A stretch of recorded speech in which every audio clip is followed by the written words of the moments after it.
Bienvenidos a la Iglesia Palabra Viva. Nuestra misión es hacer discípulos por medio de la palabra, para que vivan y den la vida obedeciendo y enseñando la voluntad de Dios, que es Jesús. Génesis capítulo 1, versículo 1 en adelante. Vamos a leer todos unánime juntos. En el principio creó Dios los cielos y la tierra estaba desordenada y vacía, y las tinieblas estaban sobre la faz del abismo, y el Espíritu de Dios se movía sobre la faz de las aguas. Y dijo Dios: sea la luz, y fue la luz. Y vio Dios que la luz era buena, y separó Dios la luz de las tinieblas. Y llamó Dios a la luz día, y a las tinieblas llamó noche. Y fue la tarde y la mañana un día. Luego dijo Dios: haya expansión en medio de las aguas, y separe las aguas de las aguas.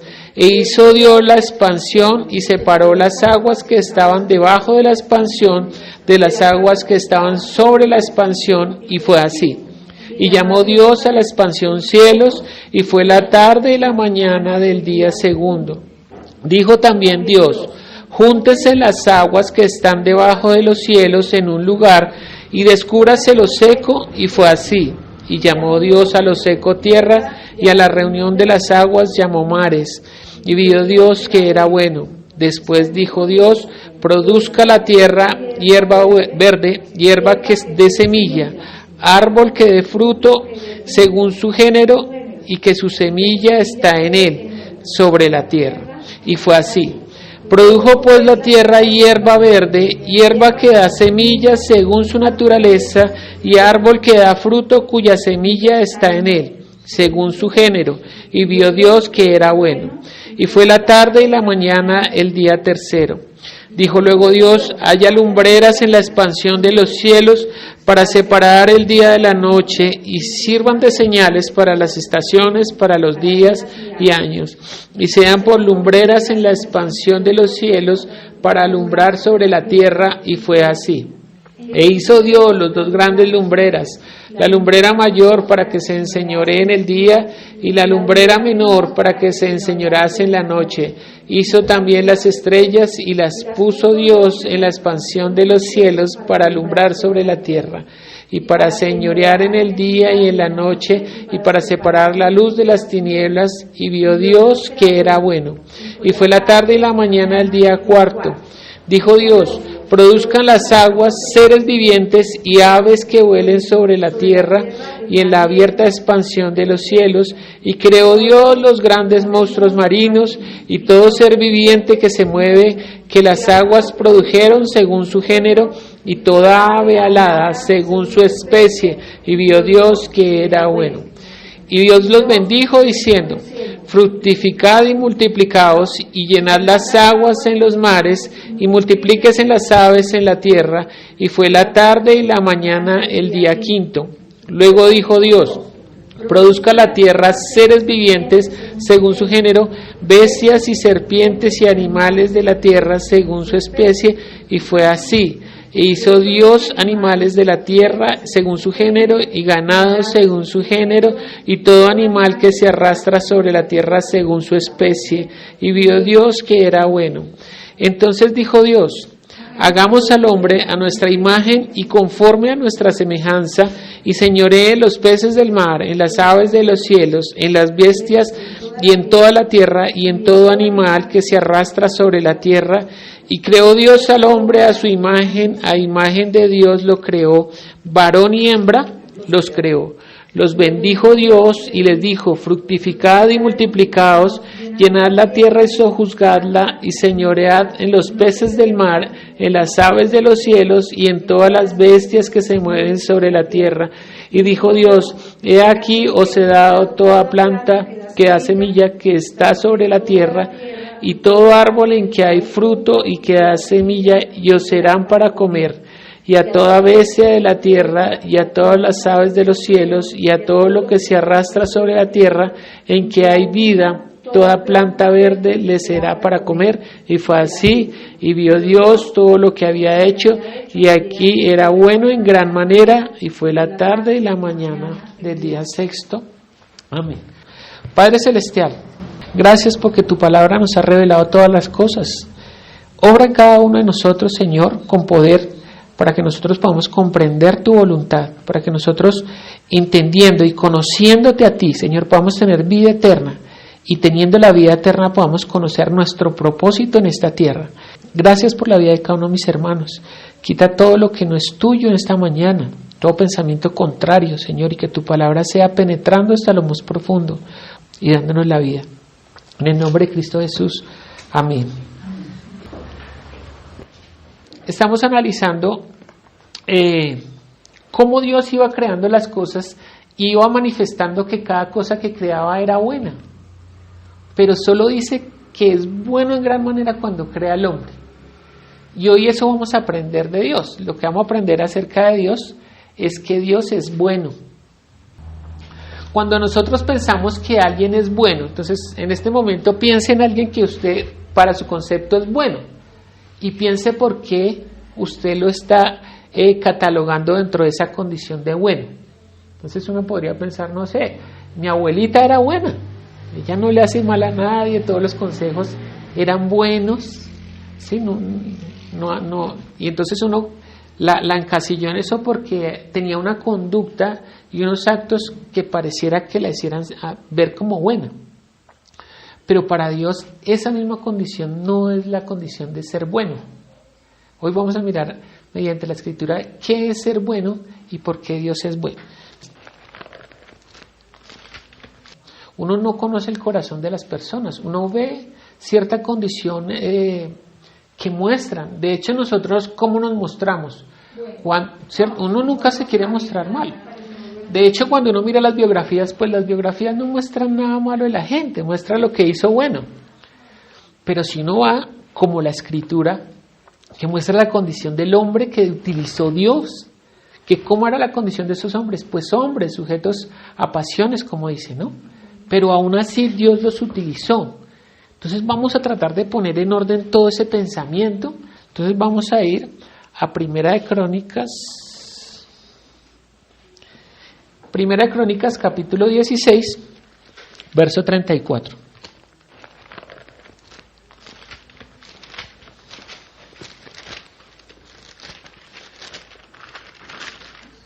Aclamad a Jehová porque Él es bueno, porque su misericordia es eterna. Nosotros siempre miramos un salmo que tiene que ver directamente con la predicación y vemos ese salmo espectacular que es el Salmo capítulo 100. Y está hablando de todo lo que vamos a ver hoy, porque empieza diciendo: cantad alegres a Dios, habitantes de toda la tierra, servid a Jehová con alegría, venid de su presencia con regocijo, reconoced que Jehová es Dios, Él nos hizo nosotros y no nosotros a ellos. Está hablando directamente del Génesis, que Él nos creó, que por ser Dios nadie lo creó a Él, que Él nos creó a nosotros. ¿Para qué nos creó? Es lo que vamos a ver hoy. Pueblo suyo somos, ovejas de su prado. Entrad por sus puertas con acción de gracias, por sus atrios con alabanza, alabadle, bendecida su nombre. Está haciendo alusión al tabernáculo, ¿no? A los atrios, que era el lugar donde podía entrar todo el pueblo. Porque Jehová es bueno, para siempre su misericordia y su verdad por todas las generaciones. La Biblia está hablando de que Dios es bueno y lo que Él hace es bueno. Entonces vamos a tratar hoy de codificar qué significa que es bueno. Para mirar que Dios es bueno, primero vamos a mirar con respecto al hombre, porque el hombre puede considerarse bueno o malo. Vamos a estudiar Mateo capítulo 19, verso 16 en adelante, para poder entender Mateo 19, 16.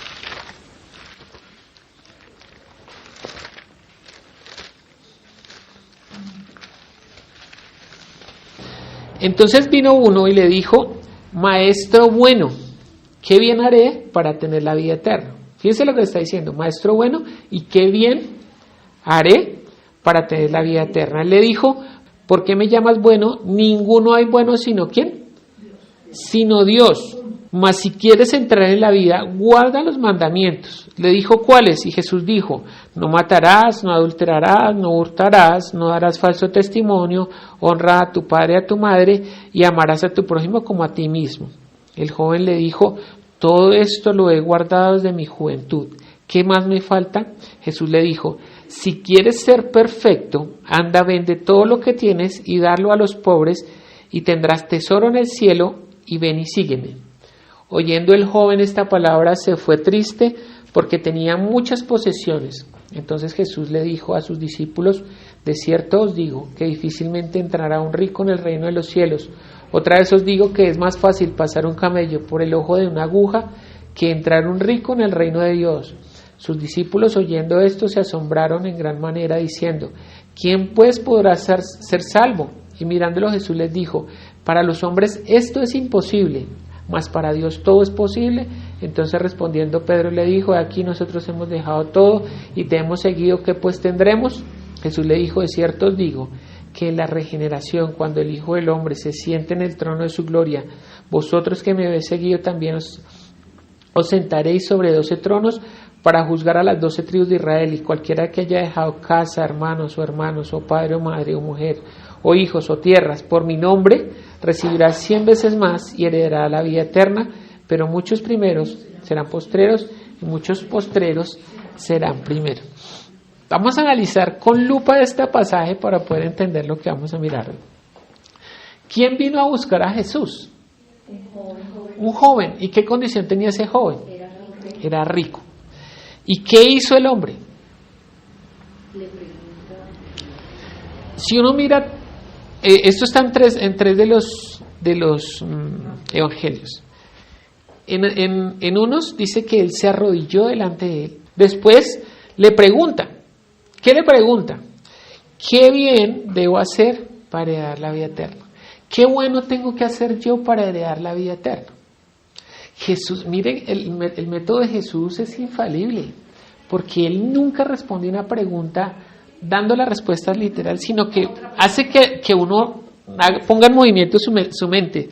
Fíjese que cuando uno mira la ley de Moisés, no empieza con el mandamiento que le dijo Jesús. Él empieza a decir desde el 5º mandamiento, y le va a citar 6 mandamientos. No los primeros, sino los 6 últimos.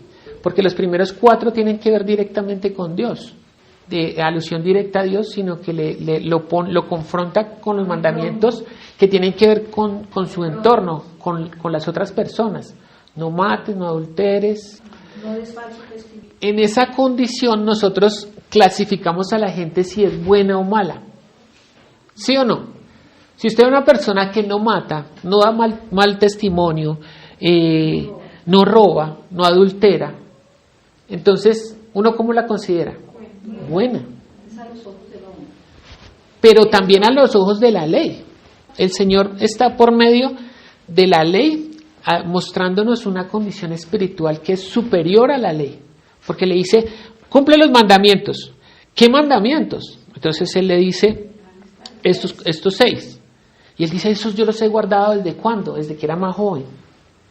En el Evangelio de Marcos va a decir que Él lo amó porque cumplía el mandamiento. Pero después le va a incluir otra cosa. ¿Qué le falta para ser perfecto? Le va a decir el Señor. ¿Sabes qué te falta para ser perfecto? Que vendas todo y que me sigas. ¿Y qué pasó con el joven cuando Él le dijo eso? Se entristeció en gran manera. Entonces, ¿qué le hacía falta?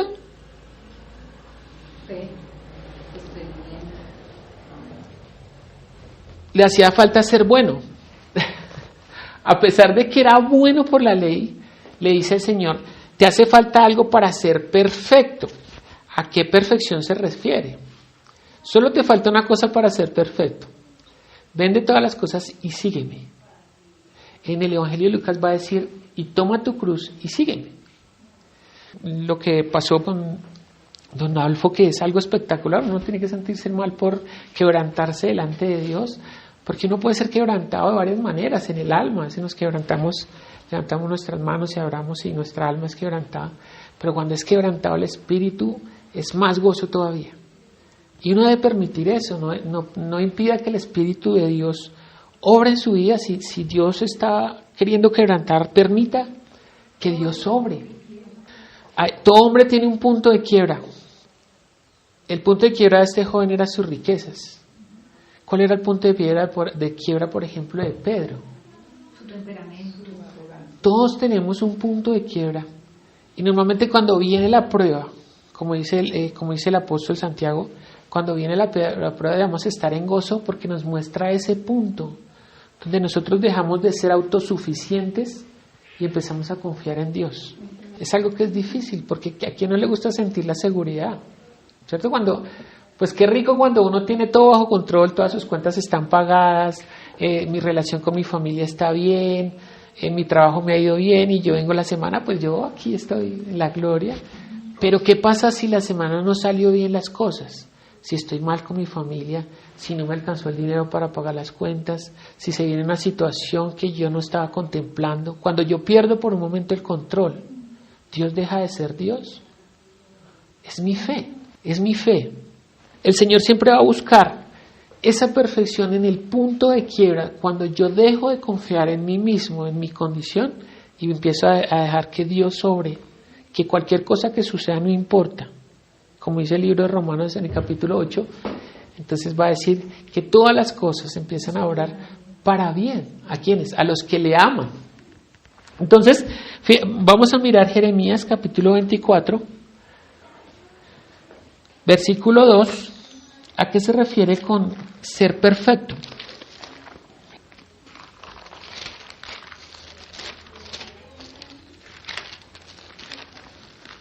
Una cesta tenía higos muy buenos, como brevas, y la otra cesta tenía higos muy malos, que de malos, ¿qué pasaba porque eran malos? No se podían comer. Dios utiliza toda la escritura pedagógicamente. Cuando uno dispone su mente, uno empieza a decir, esto mire, Jeremías, ¿cuánto fue escrito antes que Cristo? Pero todo está hablando de lo mismo. Entonces ve dos canastas. Una tenía, ¿qué? Higos o frutos buenos. Y otra tenía frutos muy malos. Pero fíjese por qué unos eran buenos y otros eran malos. ¿Qué pasaba con los malos? No se podían comer. ¿Qué pasa cuando un fruto no se puede comer? ¿Y qué pasa? Perdió su propósito. Tengan en cuenta eso, ¿sí? Porque es malo, porque no cumplió su propósito. La Biblia llama a eso inmundo. ¿Sí? Porque un fruto es bueno. Pues porque yo lo cojo, está jugosito, ¿cierto? Sí, si es una manzanita así roja o un duraznito así carnudito, ¿cierto? Huele rico, se ve bonito, así carnudito, y uno lo muerde y se llena la boca de su jugo y el sabor dulce. Espectacular, un fruto que cumple su propósito. Pero cuando se daña, qué pesar, ¿no? Cuando uno a veces guarda por ahí, me acordé, y saca uno, y alcanza a recuperar por ahí uno, y los otros ya están podridos, pero fíjese por qué son malos, porque no cumplieron. ¿Cuál es el propósito del fruto? Pues que uno lo pueda disfrutar, que uno pueda, ¿cierto? Por eso dice disfrutar. Pero entonces esos eran malos porque no cumplieron su propósito. Ahora mire lo que dice Miqueas, capítulo 6, verso 6.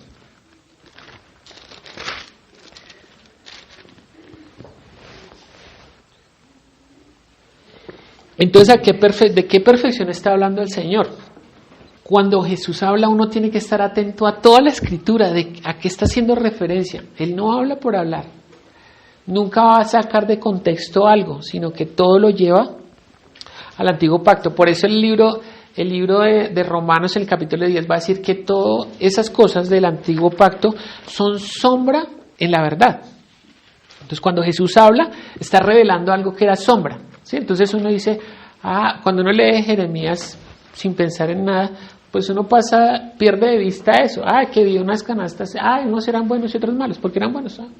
Pero cuando lo traemos acá, está revelando algo espiritual, que es alto, que es grande, que puede afectar mi vida. Imagínense, que Dios con un ejemplo tan sencillo como unos frutos buenos y unos frutos malos pueda transformar mi esencia. Curioso, ¿cierto? Pero ese es el poder de la palabra. Entonces no hay que perder de vista nada cuando uno lee. Miqueas capítulo 6, versos 6 al 8 dice: ¿Con qué me presentaré ante Jehová y adoraré al Dios Altísimo? Me presentaré ante Él con holocaustos, con becerros de un año. ¿Se agradará a Jehová de millares de carneros o de 10,000 arroyos de aceite? Daré mi primogénito por mi rebelión, el fruto de mis entrañas por el pecado de mi alma. Oh hombre, Él te ha declarado lo que es bueno. ¿Y qué pide Jehová de ti? Solamente hacer justicia y amar misericordia y humillarse ante Dios. Entonces dice que Él te ha declarado lo que es bueno. Él ya lo ha declarado. Por eso es que va a decir, mira, a veces uno dice, mire, en este tiempo la gente llama a lo malo bueno y a lo bueno malo, y uno cree que es, bueno, sí, se asocia a todo lo que, porque la gente hoy en día pues es bueno ser homosexual, tener relaciones ilícitas, robar, ¿cierto? Entonces los grandes políticos roban y está bien. Entonces dice que llama bien al mal. Pero más allá de solamente eso que es evidente, nosotros también llamamos bueno a lo malo cuando nosotros decimos a esa persona como es de buena por su conducta. Yo mismo, ¿cómo se considera usted mismo? ¿Bueno o malo? Inmediatamente usted va a pensar, no, yo soy bueno.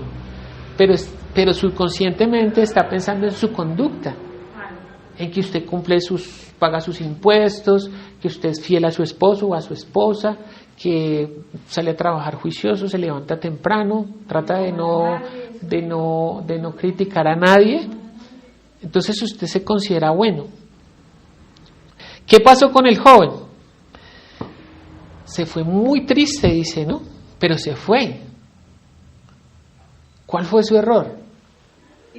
Haberse ido y no esperar, no seguirlo. Ese es el peor error que uno puede cometer. Lo que pasa es que el Evangelio no es agradable a veces a nuestros oídos, ¿sí? Muchas veces quizás cuando cuando el Evangelio es predicado uno es reargüido. Entonces es eso, que nosotros cuando somos confrontados quizás, cuando encontramos en el Evangelio cosas quizás no sean agradables a mí, pero cuando yo estoy siendo movido por el Espíritu, no me cuesta trabajo, el Señor me va a transformar desde adentro. Mateo capítulo 25, versículo 14 al 30. Parábola de los talentos, dice en la Reina Valera, dice: porque el reino de los cielos es como un hombre que yéndose lejos llamó a sus siervos y les entregó sus bienes. A uno dio 5 talentos, a otro dio 2 talentos y a otro 1. Y cada uno conforme a su capacidad, y luego se fue lejos. El que había recibido 5 talentos fue y negoció con ellos y ganó otros 5. Asimismo, el que había recibido 2 ganó también otros 2. Pero el que había recibido 1 fue y cavó en la tierra y escondió el dinero de su señor. Después de mucho tiempo vino el señor de aquellos siervos y arregló cuentas con ellos. Y llegando el que había recibido 5 talentos, trajo otros 5 talentos diciendo: Señor, 5 talentos me entregaste, aquí tienes, has ganado otros 5 talentos sobre ellos. Y su señor le dijo: bien, buen siervo y fiel, sobre lo poco has sido fiel, sobre lo mucho te pondré. Entra en el gozo de tu señor. Llegando también el que había recibido 2 talentos, dijo: Señor, 2 talentos me entregaste, aquí tienes, he ganado otros 2 talentos sobre ellos. Su señor le dijo: bien, buen siervo y fiel, sobre poco has sido fiel, sobre lo mucho te pondré. Entra en el gozo de tu señor. Pero llegando también el que había recibido 1 talento, dijo: Señor, te conocía que eres hombre duro y que ciegas donde no sembraste y recoges donde no esparciste. Por lo cual tuve miedo y fui y escondí tu talento en la tierra. Aquí tienes lo que es tuyo. Respondiendo su señor le dijo: siervo malo y negligente, sabías que ciego donde no sembré y que recojo donde no esparcí. Por tanto debías haber dado mi dinero a los banqueros y al venir yo hubiera recibido lo que es mío con los intereses. Quitadle pues el talento y dadlo al que tiene 10 talentos, porque el que tiene le será dado y tendrá más. Y al que no tiene, aún lo que tiene le será quitado. Y al siervo inútil, echarle en las tinieblas de afuera, allá será el lloro y el crujir de dientes. Aquí vamos a abrir todo el panorama, porque hay 3 siervos. y el señor de ellos 3 les dio a cada uno talentos para que administrara. Pero para cada uno era ¿cuánto? ¿Era poco o era harto? Era poco, porque dice, a todos le dice, en lo poco, hasta el de 10 le dijo, en lo poco has sido fiel, en lo mucho para todos era poco. ¿Se da cuenta? Que cada uno, porque uno dice a veces, porque para las personas uno ve que hay situaciones que parecieran más difíciles, ¿cierto? Uno dice, bueno, porque esa persona tiene más capacidad de responder a Dios. Dice que Dios no coloca cargas superiores a las que nosotros podemos llevar. ¿Por qué coloca más a unos? Porque a unos les dio más y a otros menos capacidad. Pero para todos es poco. Porque aunque el que tenía 10 dijo en lo poco, buen siervo. ¿Cómo lo llamó? Buen siervo. En lo poco has sido fiel, en lo mucho te entenderé. Entra en el gozo de tu Señor. El de 2 también. Buen siervo fiel. En lo poco has sido fiel, en lo mucho te pondré. Pero al último le dijo, no, malo, usted váyase para afuera. Para el concepto de Dios, ¿quién es malo? ¿Cuál era el propósito de los siervos del Señor? Que administraran sus pertenencias. Pero todos lo hicieron bien, todos administraron, todos cumplieron los propósitos. El que cumplió el propósito de administrar bien y entregarle los intereses lo llamó bueno. Al que no cumplió su propósito lo llamó malo. Fíjese que el Señor no le dijo, ¿ustedes cómo se portaron? Le está diciendo, ¿ustedes qué hicieron? ¿Usted cómo hizo para generar esa plata? ¿Si lo hizo lícitamente o no lo hizo lícitamente? No está preguntando por su conducta, está preguntando por lo que hizo con lo que Dios le dio. Dios a cada uno nos dio su espíritu. En unos está muerto, otros logramos tener la vida y con esa vida empezar a hacer. Y cuando Él nos llama a su presencia nos va a preguntar por ese talento. ¿Qué hiciste con mi espíritu? No, a mí me dio miedo. Yo lo enterré, no hice nada, ni siquiera por mí. ¿Qué es lo mínimo que Dios va a exigir de mí? Que yo hubiera tenido la vida, que yo hubiera tenido la vida.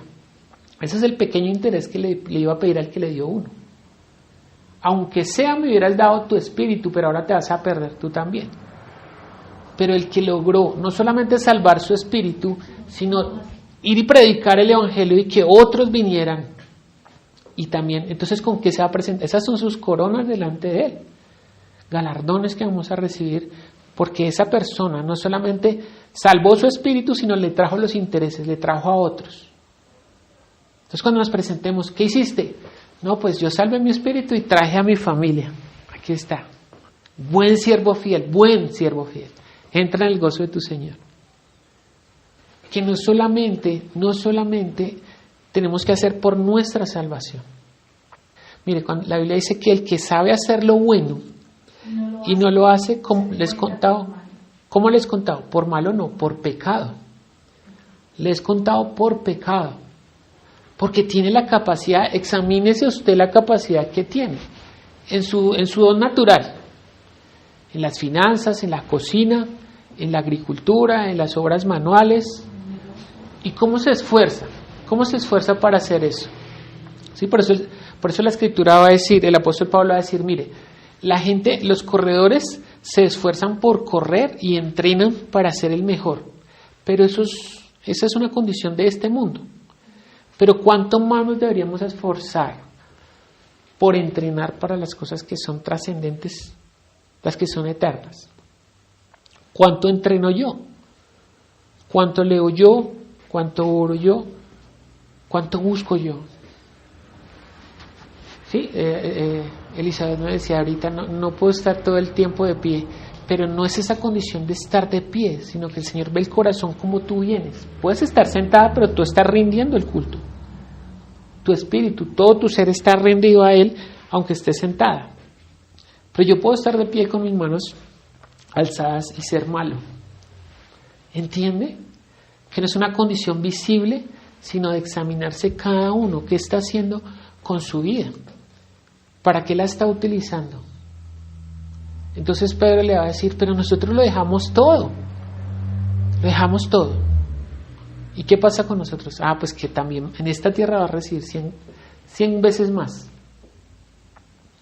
Es bueno quien sigue a Jesús y permanece en su palabra a pesar de las dificultades de este mundo. Eso es cumplir el propósito eterno. Mire lo que dice Efesios capítulo 2, versículo 10.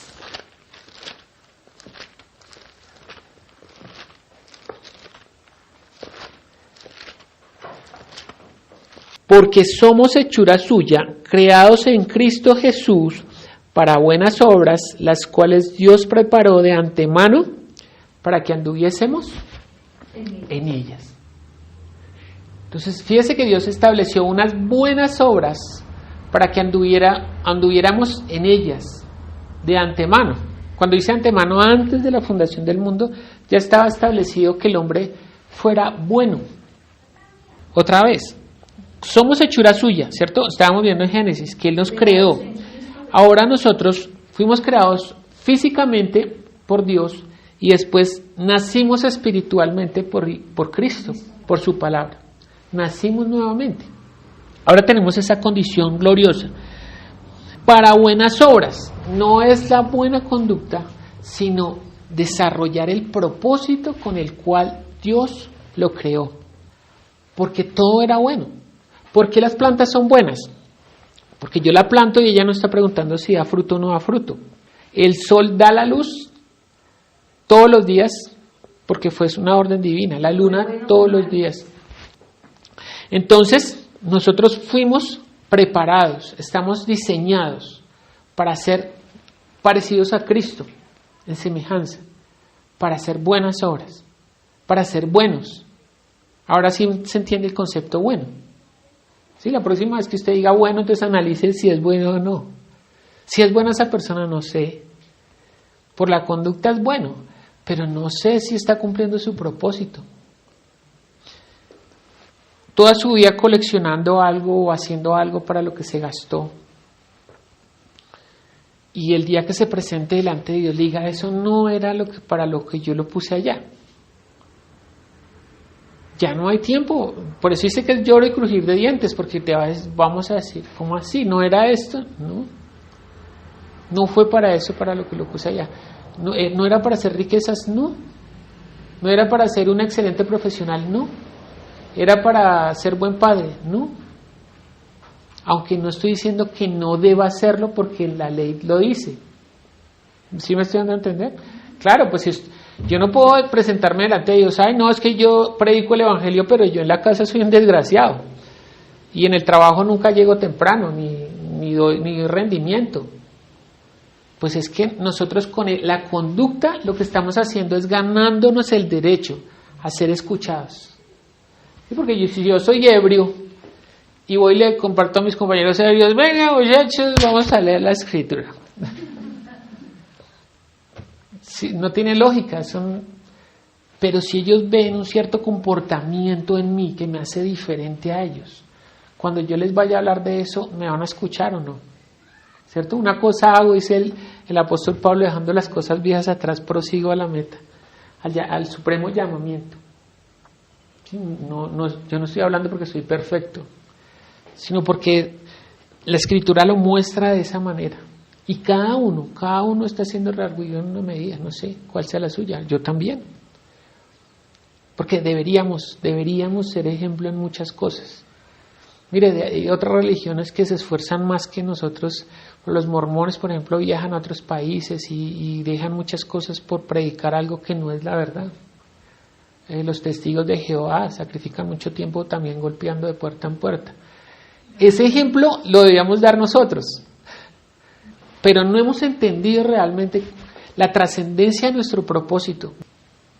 Si yo, por ejemplo, en una familia, que una persona pueda entender su propósito, pues esa familia es transformada.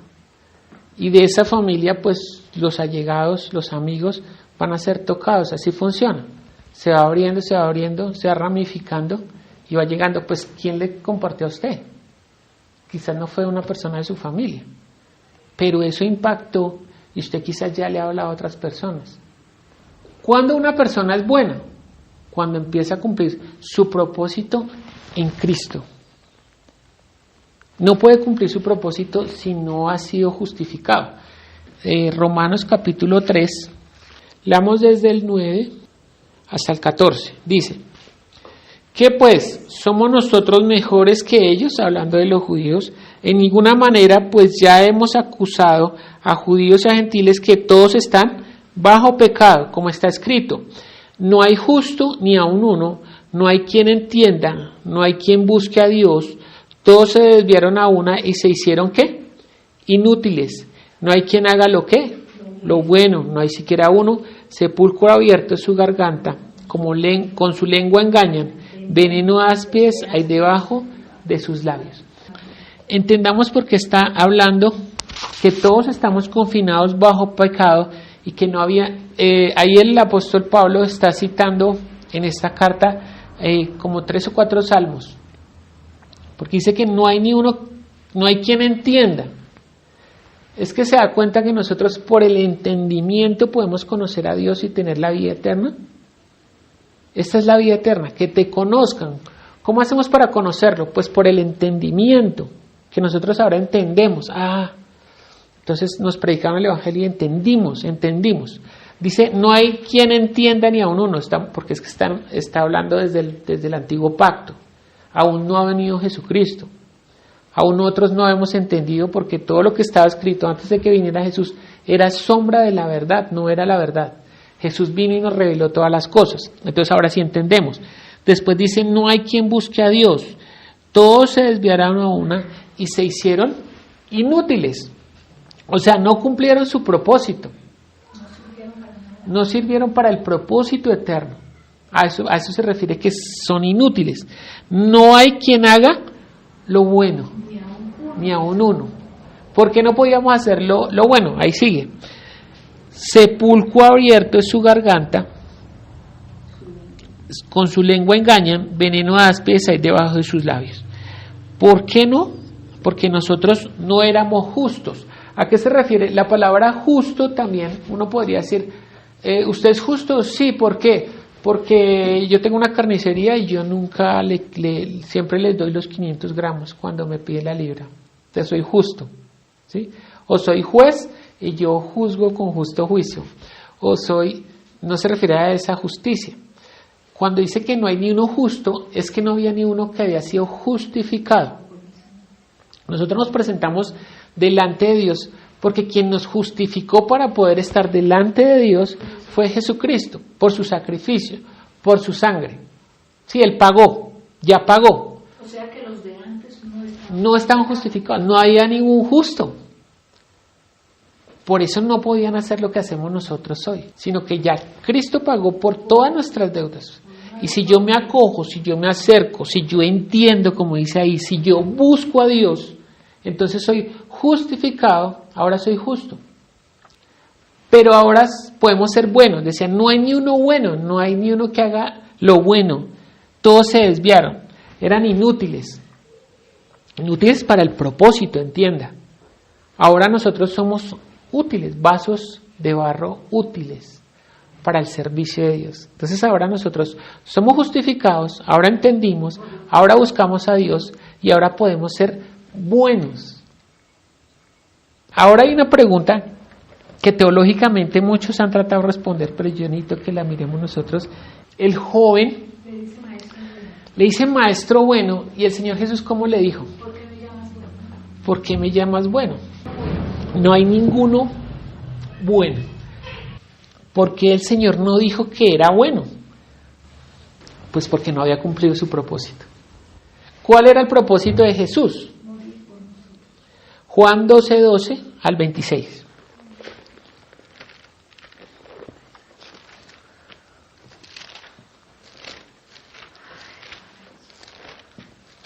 El siguiente día, grandes multitudes que habían venido a la fiesta al oír que Jesús venía a Jerusalén, tomaron ramas de palmera y salieron a recibirle y clamaban, Hosana, bendito el que viene en el nombre del Señor, el Rey de Israel. Y halló Jesús un asnillo y montó sobre él como está escrito. No temas, hija de Sión, he aquí tu rey viene montado sobre un pollino de asna. Estas cosas no las entendieron sus discípulos al principio, pero cuando Jesús fue glorificado, Entonces se acordaron de que estas cosas estaban escritas acerca de él y de que él las había hecho. Y daban testimonio a la gente que estaba con él cuando llamó a Lázaro del sepulcro y le resucitó de los muertos, por lo cual también había venido la gente a recibirle, porque había oído que él había hecho esta señal.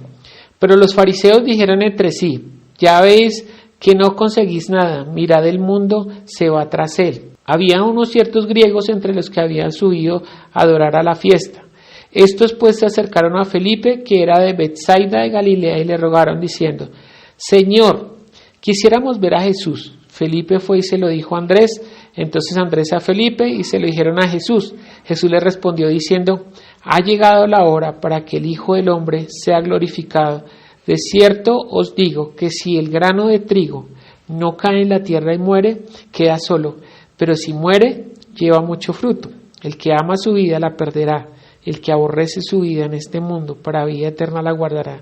Si alguno me sirve, sígame, y donde yo estuviere, allí también estará mi servidor. Si alguno me sirviere, mi Padre le honrará.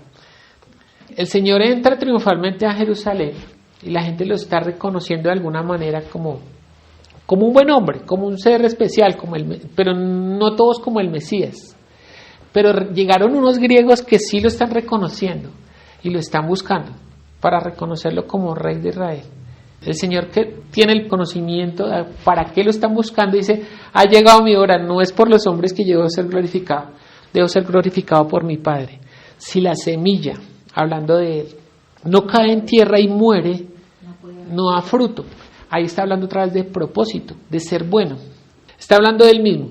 Si la semilla no cae en la tierra y muere, hablando de su muerte, y después de su resurrección y da fruto, entonces ¿qué pasa con esa semilla? No es buena. Pero si cae y da mucho fruto, entonces hasta ahora va a llegar el propósito completo del Señor Jesús, ¿sí? Del Hijo. Ahí se va a completar su propósito. El propósito del Señor no solamente fue darnos salvación, no solamente. Esa es una de las 3 cosas que vino a hacer el Señor. La primera fue glorificar a su Padre. Eso es lo más importante. ¿Cómo glorificó al Padre? Lo reveló al Padre. Mateo capítulo 11, versículo 27. Todas las cosas me fueron entregadas por mi Padre, y nadie conoce al Hijo sino el Padre, ni al Padre conoce a alguno sino el Hijo, y aquel a quien el Hijo lo quiera revelar. ¿Cómo glorificó al Padre? Haciendo su voluntad. Juan capítulo 6, versículo 38. Porque he descendido del cielo no para hacer mi voluntad, sino la voluntad del que me envió. ¿Cómo más glorificó al Padre? Dando las palabras del Padre. Juan capítulo 17, versículo 8. Porque las palabras que me diste les he dado, y ellos las recibieron y han conocido verdaderamente que salí de ti, y han creído que tú me enviaste. ¿Cómo glorificó al Padre? Dando testimonio de la verdad. Juan capítulo 18, versículo 37. Le dijo entonces Pilato: ¿luego eres tú rey? Respondió Jesús: tú dices que yo soy rey. Yo para esto he nacido y para esto he venido al mundo, para dar testimonio de la verdad. Todo aquel que es de la verdad oye mi voz. ¿Cómo más glorificó al Padre? Cumpliendo la ley y los profetas. Mateo capítulo 5, verso 17. No penséis que he venido para abrogar la ley y los profetas. No he venido para abrogar, sino para cumplir. ¿Cómo más glorificó al Padre? Siendo sumo sacerdote. Hebreos 2:17. Por lo cual debía ser en todo semejante a sus hermanos, para venir a ser misericordioso y fiel sumo sacerdote en lo que a Dios se refiere, para expiar los pecados del pueblo. ¿Cómo más glorificó al Padre? Proclamando el año del Señor. Lucas 4:19. A predicar el año agradable del Señor. Segundo propósito: deshacer las obras del diablo. El primer propósito era glorificar a Dios. El segundo propósito: deshacer las obras del diablo. Hebreos capítulo 2, versículo 14. Así que por cuanto los hijos participaron de carne y sangre, él participó de lo mismo, para destruir por medio de la muerte al que tenía el imperio de la muerte, esto es, al diablo. Primera de Juan 3:8. El que practica el pecado es del diablo, porque el diablo peca desde el principio. Para esto apareció el Hijo de Dios, para deshacer las obras del diablo. Y como tercero, donde entramos nosotros para dar salvación al mundo. Mateo capítulo 26, versículo 28. Como el Hijo del Hombre no vino para ser servido, sino para servir y para dar su vida en rescate por muchos. Mateo 20, 28. Como el Hijo del Hombre no vino para ser servido, sino para servir y para dar su vida en rescate de muchos. Juan capítulo 3, versículo 17. Porque no envió Dios a su Hijo al mundo para condenar al mundo, sino para que el mundo sea salvo por él. Lucas capítulo 4, versículo 43. Pero él les dijo, es necesario que también otras ciudades anuncien el evangelio del reino de Dios, porque para esto me han enviado. Juan capítulo 10, versículo 10 al 28. Versículo 10 y 28. El ladrón no vino sino para hurtar, matar y destruir. Yo he venido para que ustedes tengan vida y para que la tengan en abundancia. Y yo les doy vida eterna y no perecerán jamás, ni nadie las arrebatará de mis manos. Hebreos capítulo 2, versículo 17. Por lo cual debía ser en todo semejante a sus hermanos para venir a ser misericordioso y fiel sumo sacerdote en lo que a Dios se refiere para expiar los pecados del mundo. Lucas 4:18. El Espíritu del Señor está sobre mí por cuanto me ungió para dar buenas nuevas a los pobres, me ha enviado a sanar a los quebrantados del corazón, a pregonar libertad a los cautivos y vista a los ciegos, a poner a libertad los oprimidos. Primera de Juan 3:5. Todo eso tiene que ver con nuestra salvación. Primera de Juan 3:5. Y sabéis que Él apareció para quitar nuestros pecados y no hay pecado en Él. Marcos capítulo 2 versículo 17. Al oír esto Jesús les dijo, los sanos no tienen necesidad de médicos sino los enfermos. No he venido a llamar justos sino a pecadores. Entonces fíjese, ¿por qué Jesús dijo que no era bueno? Pues porque le faltaba cumplir todo esto. Yo solamente alcancé a extraer 23 versículos, pero eso está lleno de todo lo que el propósito eterno de Jesús. ¿Cuándo glorificó al Padre? Cuando hizo todo eso y subió y tomó su lugar eterno. Por eso en el Padre Nuestro oramos que se haga tu voluntad, como en el cielo, porque ya se hizo, entonces se haga también aquí en la tierra. En eso ya cumplió, glorificó a su Padre. Segundo, deshacer las obras del enemigo. Ya las deshizo. Si yo quiero continuar bajo su gobierno es por mi voluntad. Sí, por eso va a decir el Señor que Él ató al hombre fuerte y ahora nosotros podemos ir y saquear sus pertenencias. Después vamos a estudiar ese pasaje, pero a eso se refiere, que ya lo ató. Nosotros podemos ir y saquearlo porque ahora nosotros tenemos poder en el nombre y Él ya no puede con nosotros a menos que yo se lo permita. Entonces aprendimos que el hombre es bueno cuando cumple su propósito. Entonces ahí ya no nos van a llamar solamente los hombres como es de bueno, sino Dios. Dios va a llamar, buen siervo fiel, en lo poco has sido fiel, ven y entra al gozo de tu Señor, en lo mucho te pondré. ¿Por qué Jesús dijo que no era bueno? Ahora sí es bueno, porque cumplió su propósito, porque glorificó al Padre, claro, hizo todo, aún a costa de su voluntad, hizo la voluntad del Padre. Deshizo las obras del enemigo, claro, nosotros ya no estamos bajo ese gobierno. Ya no depende de él, sino de los hombres, que por su voluntad, lo que llaman libre albedrío, por su voluntad corran al gobierno de Dios, se dejen cobijar por la sangre de Cristo. Ya no pertenecen a ese gobierno, sino al gobierno de Cristo, por su sangre. Y tercero, nos dio la salvación. Completó todo su propósito de manera excepcional. Entonces ahora, entendiendo que el hombre es bueno cuando cumple su propósito, que Jesús ahora es bueno porque cumplió su propósito, Dios es bueno porque todo lo que hace cumple su propósito. Todo lo que Él hace cumple su propósito. Crea al hombre. Va a ser bueno en gran manera porque por esa descendencia del hombre va a venir el Mesías. Por eso es bueno en gran manera. No solamente porque el hombre va a cumplir su propósito, sino que por el hombre va a ser glorificado el nombre de Dios. Entonces, ahora la cuestión es de nosotros, si queremos ser buenos o no. No solamente ante los ojos de los hombres, sino ante los ojos de Dios, que nosotros podamos ser buenos.